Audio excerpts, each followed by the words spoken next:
Bonsoir à tous, nous sommes ensemble pour notre émission politique avec Éric Jalton en plateau. Éric Jalton qui est le maire des Abîmes mais aussi le député sortant de la première circonscription. Donc avec lui bien sûr, nous parlerons politique. Éric Jalton, bonsoir et merci d'être avec nous. Bonsoir Église et bonsoir mes amis de Canal 10.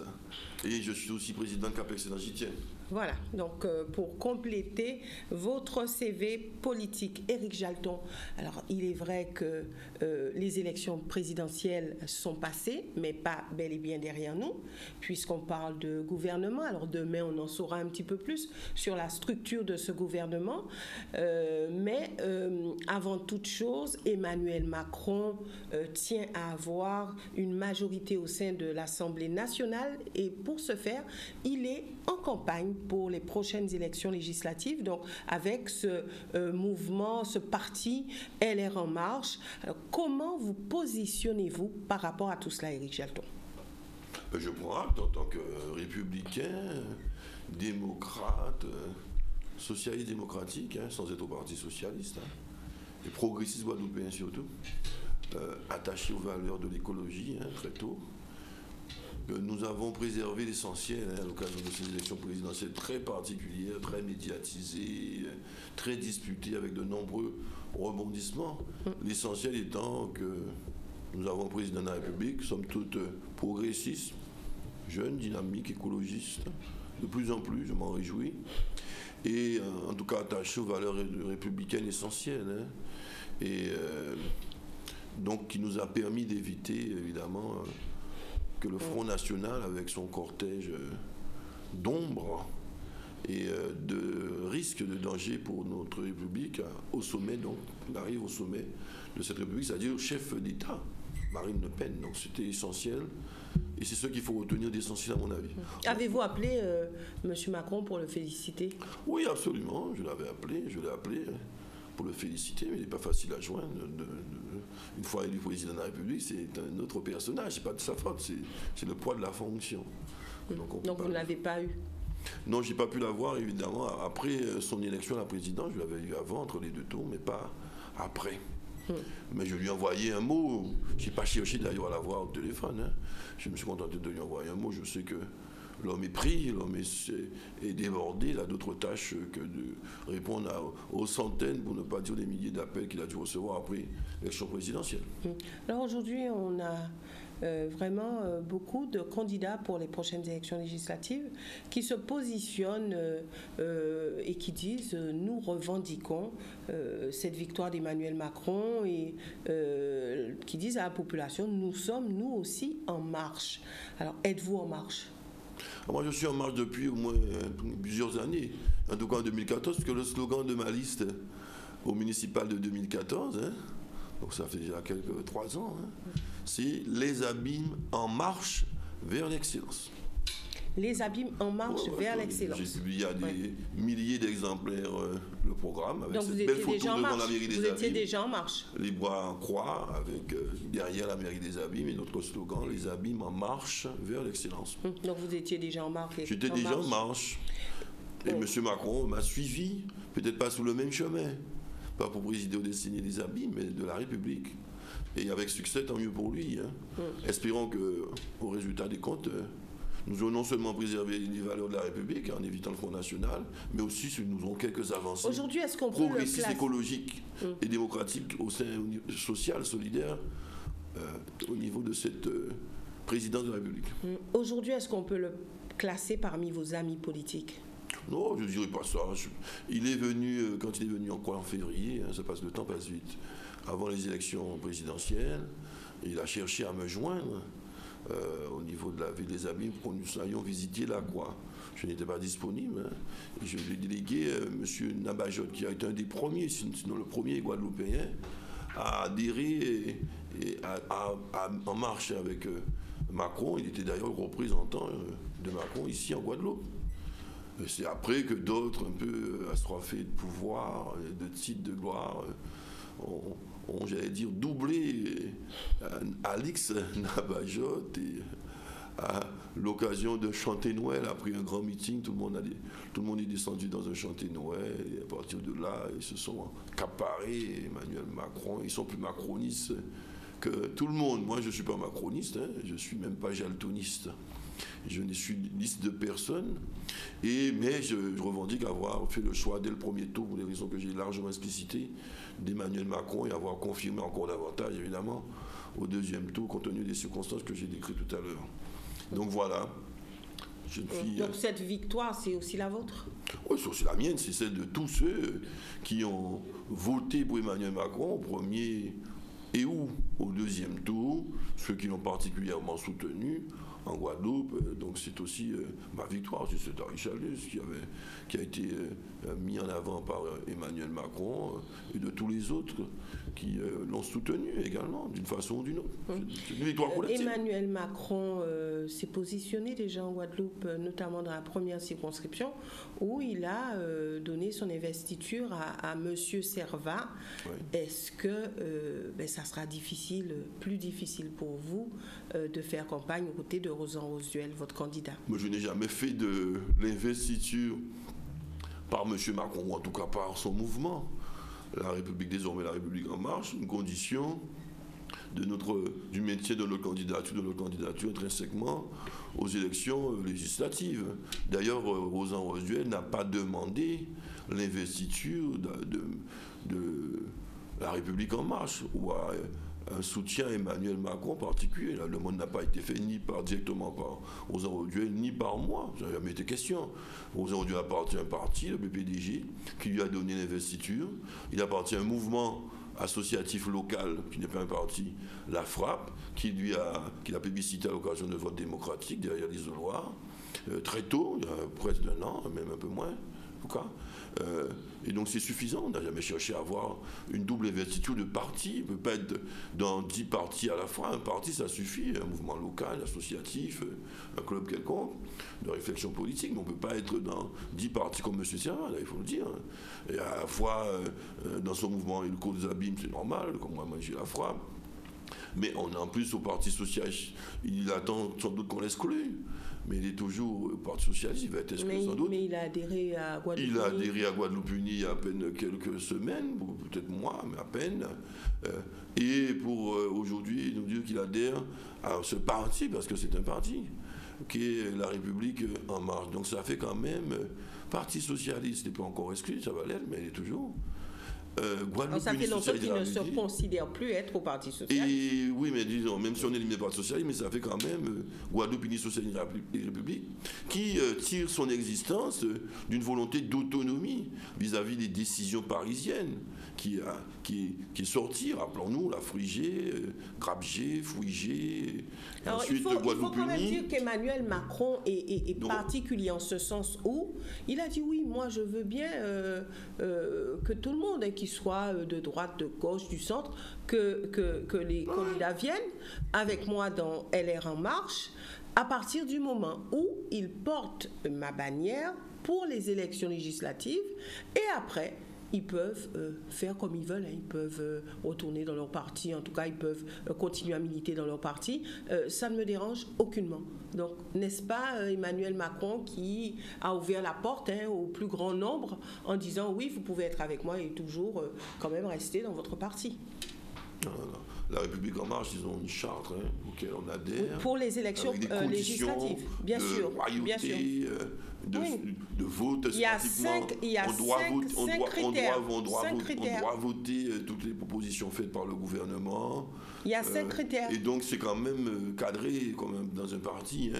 Donc je comprends bien M. Servat, si par extraordinaire, par la volonté populaire il est élu, il devra à la fois obéir aux instructions de la République en marche et en même temps de Guadeloupe Unie.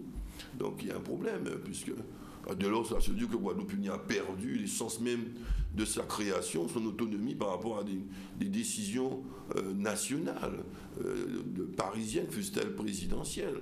Ce serait quand même très, très triste pour ce parti Guadeloupe Unie Sociale et Réalité si tel était le cas.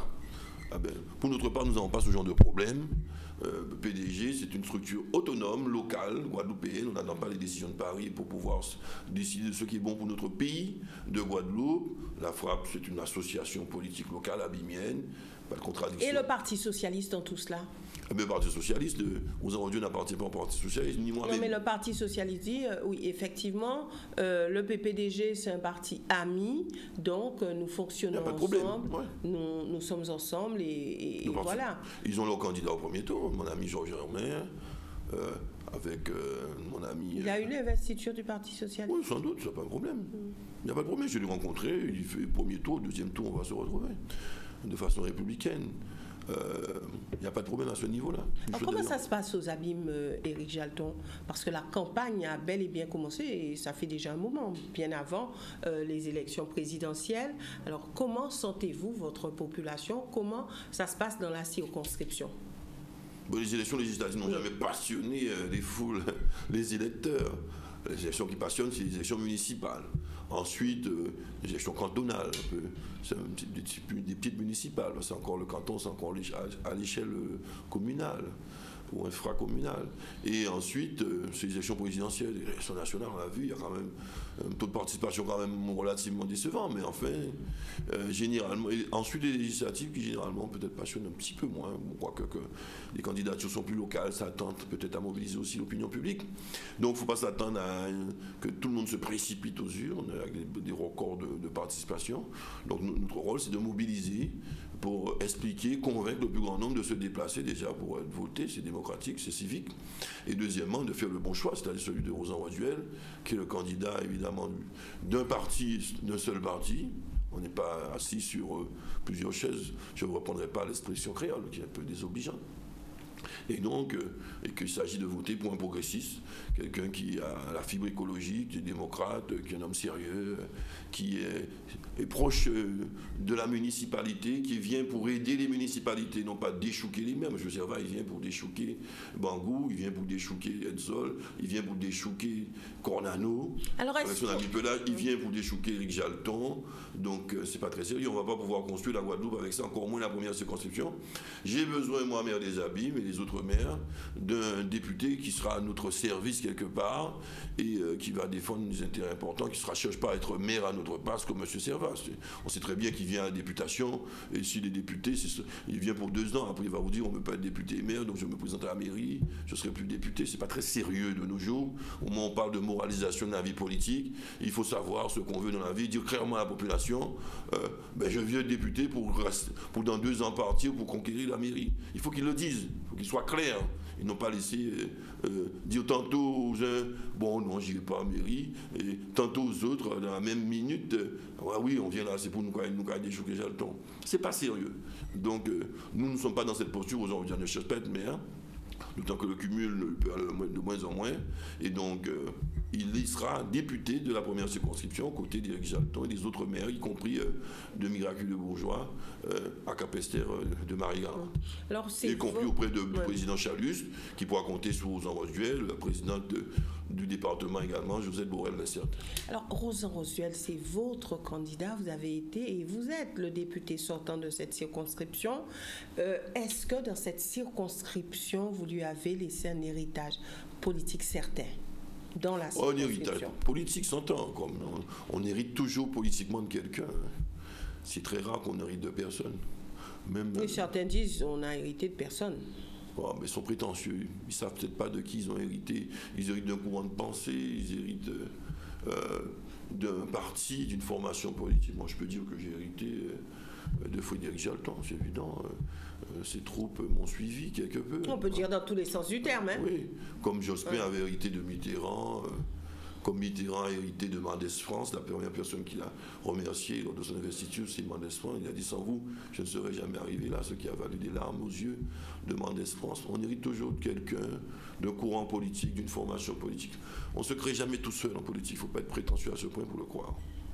Donc Rosan Roisduel va profiter, hériter évidemment de la dynamique de la FRAPP, du PPDG, etc., de sa jeunesse aussi, qui en soi aussi peut mobiliser aussi une partie jeune de notre électorat. Alors aujourd'hui, on peut quand même dire qu'on n'a pas besoin forcément d'être maire pour être député.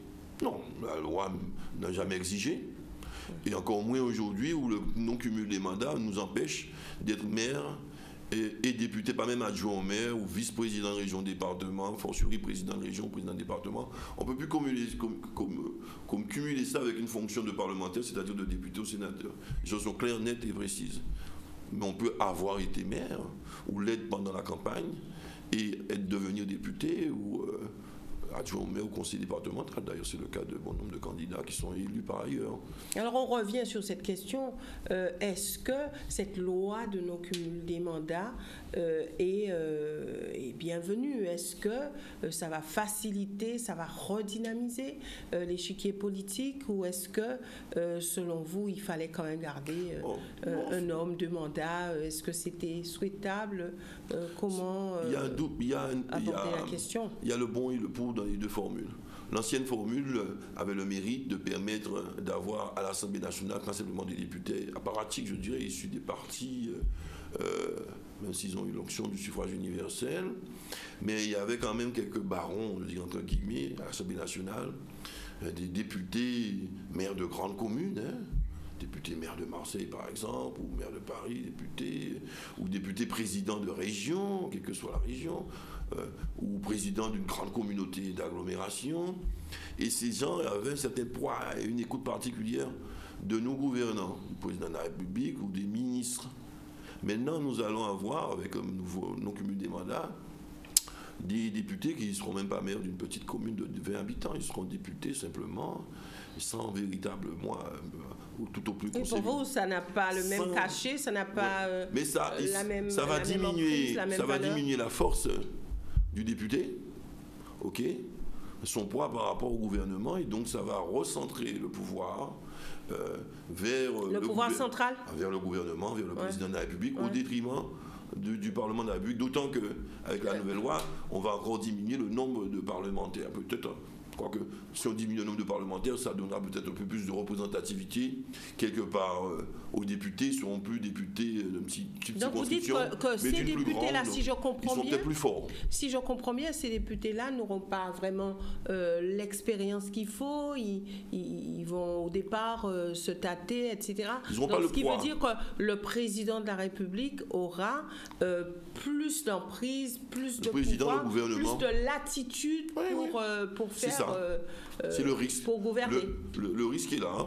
Ils n'auront plus le poids le poids que représente un maire d'une grosse commune, d'une président de région, etc. Ça n'existera plus à l'Assemblée nationale. Donc certaines lois vont être plus facilement votées. Les ministres seront plus forts, plus libres, moins sous pression. Donc certaines lois vont être plus facilement votées. Eh bien, les lois le gouvernement pourra faire passer plus facilement les lois. Ceci dit, comptons sous la force de conviction, l'intelligence de ces députés, le poids de leur ancrage, à force d'être élus, peut-être, ils vont prendre un peu de la graine et ils vont pouvoir peser un peu plus dans la balance. Mais le risque qu'il a, et l'avantage par contre, c'est de permettre un renouvellement de la classe politique.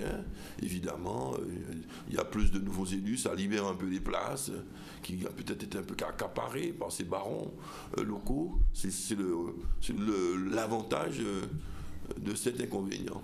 Donc, chacun verra à l'aune, il y a certaines démocraties où ça se passe bien, d'autres moins bien. On verra bien qu'est-ce que ça donne à la française avec ce nouveau dispositif. On verra bien, il ne faut pas blâmer une contrariété.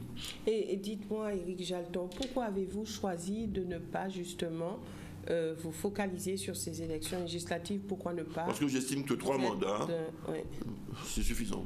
3 mandats de député, 3 mandats de maire, j'en ai 2 pour l'instant, donc j'ai encore une marge. Pour un 3e mandat de maire en 2020-2026, je l'espère, pour la commune des Abîmes. Mais 3 mandats, c'est suffisant. J'ai été élu en 2002, réélu en 2007, réélu en 2012. C'est suffisant. Je suis moins en moins disponible pour être à l'Assemblée nationale, on le sait, surtout dans l'hémicycle où on perd un peu beaucoup de temps à babiller, sans faire avancer les dossiers. J'ai pris 2 mandatures. On a longtemps dit oui, mais Éric Jalton, et on ne peut plus absent à l'Assemblée nationale. Je suis absent dans l'hémicycle de l'Assemblée nationale, de la grande salle de réunion, lors des questions au gouvernement. C'est là où on fait justement les sondages, on pointe les questions orales. De cette dernière mandature, 2012-2017, je n'en ai pratiquement pas fait. Je le revendique, parce que j'étais ailleurs et j'étais dans les cabinets ministériels, j'étais à travailler en circonscription auprès des acteurs locaux, je défendais mes dossiers, j'ai obtenu aussi des grands subventionnements pour les abîmes, j'ai aidé collègues Bangou à obtenir centaines de millions d'euros pour Pointe-à-Pitre, pour les abîmes, on a pu faire avancer des dossiers importants, plus que lors des mandatures précédentes où j'étais plus présent dans l'hémicycle. Ce n'est pas la présence dans l'hémicycle qui fait un bon ou un mauvais député. Okay, c'est au résultat des courses. Et par ailleurs, si je ne posais pas beaucoup de questions orales lors de cette dernière mandature 2012-2017, mais c'est bien précisément dans cette dernière mandature 2012-2017 où j'ai su le record de toute la trentaine de députés sénateurs des Outre-mer des questions écrites. C'est 131 questions écrites que j'ai posées, qui prennent beaucoup plus de temps qu'une question orale à 2 minutes, qu'on fait une demi-heure avant d'aller à l'Assemblée nationale. Et donc, ce recordman des questions écrites, importantes, Tchadé, qui permettent d'avoir des réponses qui ne sont pas polluées par l'affrontement politico-médiatique, droite-gauche, gouvernement majorité, etc., opposition. Et là, je suis le recordman. Après moi, il vient un député de la Réunion qui a pu déposer peut-être une trentaine, une soixantaine. Donc, je suis très loin, le recordman des questions écrites. Et je ne dirais pas, Charles en a posé 17 entre 2012 et 2017. En tout cas, au dernier sondage qui a eu lieu début de l'année, cette année-ci. Donc, moi, j'en ai posé 131. Donc, personne n'en parle, parce que je le fais littéralement dans mon bureau. Les caméras ne sont pas là pour m'entendre parler. Question gouvernement, ce n'est pas spectaculaire, mais c'est du job, c'est du travail qui me prend du temps et qui est beaucoup plus sérieux. Alors, justement, quelles sont les retombées ? Les retombées, c'est ce que je vous ai dit. Nous avons 500 millions d'euros, 380 millions d'euros que j'ai signé en 2009, plus 120 millions d'euros en avenant, quelques années après, pour la rénovation urbaine des abîmes. Pour taper, t'as presque autant, avec mon aide. Et voilà, c'est des dossiers comme le Fonds régional de développement pour l'emploi, très tôt, que j'ai obtenu un amendement abondé pour les îles du Sud, dont Marie-Galante dans ma circonscription, qui fait qu'au total, j'ai fait le calcul dernièrement par mon cabinet, c'est à peu près plus de 5,5 millions de francs supplémentaires pour Marie-Galante. Grâce à cet amendement, personne n'en parle, puisque j'ai voté ça durablement. C'est voté pour l'éternité, j'allais dire. C'est 6 secteurs éligibles à la défiscalisation dans le cadre de la DODEAM, spécifiquement pour les îles du Sud, dont Marie-Galante. Ce n'est pas négligeable, ce mammographe à Marie-Galante, c'est des dispositifs particuliers pour le nouvel hôpital de Marie-Galante. C'est beaucoup. Donc vous avez beaucoup œuvré pour Marie-Galante? Oui, beaucoup œuvré pour Marie-Galante. J'avais dit que ma première mandature était consacrée, mais je n'étais pas encore maire ni président de la Pertinence. Et comme je pressentais peut-être que j'allais peut-être être maire bientôt, j'ai dit moi je vais me concentrer sur Marie-Galante parce qu'il le mérite des îles du Sud. J'ai inventé le concept des îles du Sud durant ma campagne de 2002, qui a été largement repris après par le collectif des élus socioprofessionnels des îles du Sud, et désormais consacré depuis Girardin et mon amendement dans les lois de la République. Ça apparaît dans les textes de l'Assemblée nationale. Îles du Sud, et désormais tout le monde parle des îles du Sud. Même dans la météo, on parle des îles du Sud, ce n'était pas le cas avant. C'est Éric Jalton qui a inventé le concept des îles. Je n'ai pas inventé Marie-Galante, ni les Igrades, ni les Sept, on est d'accord. Mais j'ai inventé ce concept politique des îles du Sud qui permet à tous les ministres, quand ils viennent en Guadeloupe, ils ont le souci d'avoir un volet du Sud à présenter à la population. Et dans tous les textes de loi, il y a bien souvent un volet du Sud quand il s'agit de parler de l'archipel guadeloupéen. Ça, c'est l'invention d'Éric Jalton, repris par d'autres, évidemment, socioprofessionnels et d'autres élus après moi. Alors Éric Jalton, on sait bien hein, que vous avez fait beaucoup de déplacements sur Marie-Galante. Aujourd'hui, quel est votre ancrage à Marie-Galante, puisqu'on voit que l'adversaire de Rosan Rosuel a une suppléante maire de la commune de Capesterre de Marie-Galante. Donc aujourd'hui, comment pesez-vous à Marie-Galante? Je sais pas, qu'est-ce que je pèse? Mon poids, j'ai maigri, j'ai fait un régime, donc je pèse un peu moins, sans doute. Mais plus sérieusement, je pense que nous avons toujours des amis à Marie-Galante. Marie Zetzol, c'est l'ami d'Éric Jalton. Ça dépasse même la politique. Ça date de bien longtemps, du temps du père Exol et du père Frédéric Jalton, qui étaient tous deux médecins, amis. Les familles sont des amis. Ça dépasse la politique et les politiques, on s'entend très bien. On va coopérer d'ailleurs avec Cap Excellence et la communauté des communes de Marie-Galante. On a du travail à faire ensemble. Et Marie Zetzol n'a pas voulu prendre parti compte tenu du fait que Mme Miraculeux voulait à tout prix être suppléant. Ce sont des gens qui lui appartiennent. Elle n'a pas voulu affronter frontalement Mme Miraculeux, en tout cas médiatiquement. Mais elle a très clairement dit qu'elle ne soutient pas. Elle n'appelle pas à voter pour M. Servat. Et qu'on a, nous, la même chose. Ce sont des gens qui sont proches de moi, qui ne vont pas appeler à voter officiellement pour Rosan Rosuel. Bon, c'est très bien qui sont de mon côté, qui sont du côté de Rosan. Et voilà, et j'ai d'autres soutiens locaux, Multibézerie, etc., avec Capesterre, qui est très bien président du Capesterre, et d'autres élus municipaux de Capesterre qui sont bien représentatifs, qui nous soutiennent également, et dans d'autres communes aussi. Donc nous sommes bien présent, Éric Jalton bien présent, étant moins souvent présent à Marie-Galante durant les dernières années que durant les premières mandatures, ça je le reconnais, avec ma fonction de maire, président de CAPEX, d'autres petites contingences un peu plus personnelles, font que je n'ai pas pu être aussi présent que je l'aurais souhaité. Mais je suis présent sous les dossiers pour accompagner les associations. L'Amical Club de Marie-Galante, c'est près de 75 000 €, peut-être même davantage, que nous avons de gratuité quant à la location du stade que nous leur avons accordé. Je veux dire à Mme Miraculeux Bourgeois de ne pas l'oublier, que le maire des Abis m'a accordé à Amical Club. Et voyez les dirigeants, voyez M. Bogota, il vous dira que des élus qui l'aident, qui a aidé régulièrement, encore tout à fait récemment. L'Amical Club, c'est le député Jalton. OK? Donc ça mérite aussi d'être relevé. Et les autres clubs, associations sportives et culturelles, et les manifestations, même le carnaval de Marie-Galante, etc. Nous sommes toujours aux côtés de Marie-Galante, aux côtés des forces vives, des socioprofessionnels qui nous sollicitent. On était là très tôt, le premier élu du continent qui a pris position aux côtés de la communauté des communes de Marie-Galante pour le projet d'île durable de cette communauté, contre le projet Albioma, pour un projet beaucoup plus sain, qui s'inscrit dans le développement durable, la COP 21, c'est Éric Jalton. Mais Éric Jalton, de toute façon... Ils vont pouvoir peser dans l'évolution positive des choses. On sait bien qu'en politique, chacun veut se positionner, chacun a besoin de s'affirmer. Donc, est-ce qu'on peut dire qu'on tient vraiment compte de tout cela? Qui a fait quoi? On a soutenu jadis, on a aidé jadis. En politique, est-ce que ça compte? Ça compte, le bilan compte, mais il faut aussi le projet. Bon, ça... Le projet de Rosan Rosuel est très clair sur Marie-Galante, c'est accompagner le projet des projets locaux. Il ne va pas inventer le monde, ils vont inventer des projets originaux qui sont en contradiction avec ceux qui existent déjà. Donc accompagner les porteurs de projets, essentiellement les institutions, les communes, communautés, notamment sur Marie-Galante, le projet durable. Il a fait sien ce projet, il fera mordicus auprès du gouvernement, des institutions de la République, au sein du Parlement également.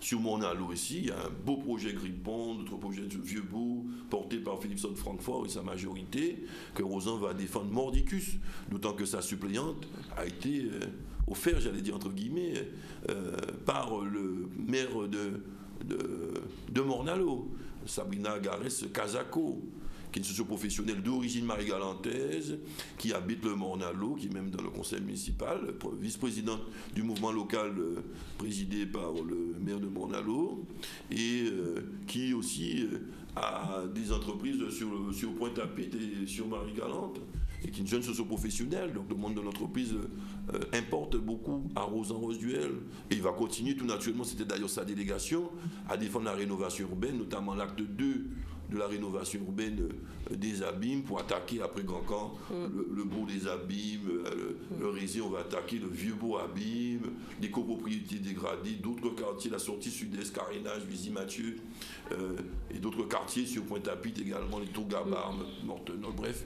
On va, avec Ozan Rosuel, continuer l'œuvre qu'il a déjà accomplie en tant que délégation, qu'il a à mes côtés en tant qu'ami de Pointe-à-Pitre, puisqu'il est du PPDG, qui est très basé sur Pointe-à-Pitre. C'est l'ami personnel de Jacques Mangou, de Sigiscard et d'autres élus notoires de Pointe-à-Pitre. Donc vous dites nous sommes bien entourés, nous sommes bien assis, oui, nous sommes dans bien la soutenus, nous sommes bien en synergie, en osmose avec la population, les forces vives des entités territoriales, les communes essentiellement, les communautés, de cette première circonscription de la Guadeloupe. Éric Jalton, nous sommes presque arrivés au terme de cette émission. J'aurai l'occasion, après ces élections, de vous recevoir en tant que maire. Mais honnêtement, est-ce que ces élections vont vous permettre de savoir comment est-ce que vous êtes ou vous vous situez en termes d'électorat au niveau des abîmes? Est-ce que oui, l'occasion, c'est sûr que c'est l'occasion rêvée pour vous de savoir comment vous vous situez au niveau de votre commune? Une élection succède à une autre et précède une autre. Donc forcément, on va toujours regarder pour voir le poids du candidat, le score que fait le candidat soutenu par le maire. Pour voir, on va faire un parallèle pour dire est-ce que le maire est encore en force aux abîmes par rapport à son poulain, combien il fait, etc. Et qu'est-ce que vous en pensez, honnêtement? Mais c'est relatif, il faudra relativiser. Quel que soit le résultat, si Ozan gagne, ça veut dire que c'est vrai qu'on a encore du poids. La frappe généralement, le PPDG, les autres forces qui nous soutiennent. Mais ça veut dire aussi peut-être que Ozan a une équation personnelle qu'il a fait gagner indépendamment de mon poids personnel. Peut-être son équation particulière qui aura fait gagner, pas forcément la mienne. Donc pas dire qu'Éric Jalton forcément est fort, plus fort que jamais. C'est peut-être Ozan qui est peut-être qui a bien fait et qui a été une bonne image et qui a été bien apprécié par les élections. Et contrairement, si d'aventure, ce que je ne pense pas, Ozan perdait, on ne doit pas en tirer des conclusions outre mesure pour dire que c'est la fin pour Éric Jalton. Chaque élection a sa spécificité. On peut tirer des leçons, mais il ne faut pas être trop s'aventurer. Comme disait mon père souvent, il ne faut pas se laisser couillonner, entre guillemets, tromper par ni la victoire ni la défaite. Ce sont deux menteuses. Il ne faut pas se laisser griser par une victoire, parce qu'une victoire peut annoncer d'autres défaites. Il faut le voir, on a triomphé aux élections départementales, ça ne nous a pas empêché de perdre aux élections régionales, aux abîmes, parce qu'il y avait l'équation personnelle de Chalus à jouer. Alors qu'il y a à peine quelques mois, on triomphait avec 6 conseils départementaux aux abîmes. Donc on voit bien que c'est une cuisine électorale, c'est pas Éric Jalton qui s'est effondré brutalement aux abîmes, c'est Chalus qui avait une belle image. Dans le combat Chalus-Lurel, les gens avaient l'usure du pouvoir et non préféré Chalus, et je suis dans toutes les communes indépendamment des maires. Donc ne pas se laisser griser par cette menteuse qui est la victoire, ni se laisser abattre par cette deuxième menteuse qui est la défaite. Alors juste avant de terminer, Éric Jalton, vous nous avez dit en début d'émission que vous n'êtes pas socialiste. Est-ce que ça voudrait dire que vous êtes... Je ne suis pas inscrit au Parti socialiste. Oui. Je suis toujours idéologiquement attaché aux valeurs du socialisme démocratique, qui a cultivé ma jeunesse derrière Mitterrand, derrière Rocard, le Rocardien Rocard. J'étais au Club Convaincre avec Marlène Mélis. C'est là que j'ai fait sa connaissance. Donc je suis toujours là-dedans, je n'ai pas renié. Mais je ne suis plus inscrit au Parti socialiste. Je n'ai pas l'étiquette socialiste. Je n'étais pas concerné par les primaires socialistes, je n'étais pas candidat. Je n'étais pas inscrit, je n'avais pas de discipline de primaire à respecter. Pour ça, j'étais tout à fait à l'aise en soutenant dès le premier tour M. Macron. OK. Et donc, voilà. Et donc, je ne suis pas, c'est en cela que je ne suis pas étiqueté socialiste. Mais je suis philosophiquement socialiste démocratique au niveau général, au niveau international général, au niveau guadeloupéen, progressiste guadeloupéen, toujours attaché aux valeurs écologiques. Je me réjouis qu'elle triomphe aujourd'hui dans tous les programmes politiques, y compris celui de M. Macron. Tant mieux, parce que c'est un enjeu fondamental, la transition écologique, énergétique, où il s'agit là de sauver, non pas des emplois ou quelques territoires, il s'agit de sauver l'humanité. Donc, il n'y a pas d'autre cause, je le disais sur d'autres médias, la seule révolution qui vaille la peine aujourd'hui de mener, c'est la révolution écologique. pour sauver non pas la France, non pas l'Europe, non pas pour sauver l'humanité tout entière. L'humanité, l'homme, l'être humain, la civilisation humaine. Et c'est ce qui doit... J'invite les jeunes à embrasser cette révolution écologique pacifique, évidemment. Hein. Il ne s'agit pas de tuer personne. Hein, pour pouvoir sauver l'avenir de leurs enfants. Et comme le disait Saint-Exupéry, d'emprunter, j'allais dire, l'avenir de nos enfants et non pas d'hériter de nos ancêtres. Merci Éric Jalton, merci d'être venu sur ce plateau et nous aurons l'occasion de retrouver votre candidat d'ici quelques jours, hein, puisque nous débuterons nos émissions spéciales élections législatives. Nous avons un candidat qui dit la vérité. D'autres mentent à longueur de journée. Vous verrez que c'est un gars très sincère. Et quand il dit quelque chose, il le fait généralement. Merci Éric Jalton. Merci aussi à vous, téléspectateurs, de nous avoir suivis. Nous nous retrouvons donc demain avec un autre invité politique. Excellente soirée à tous.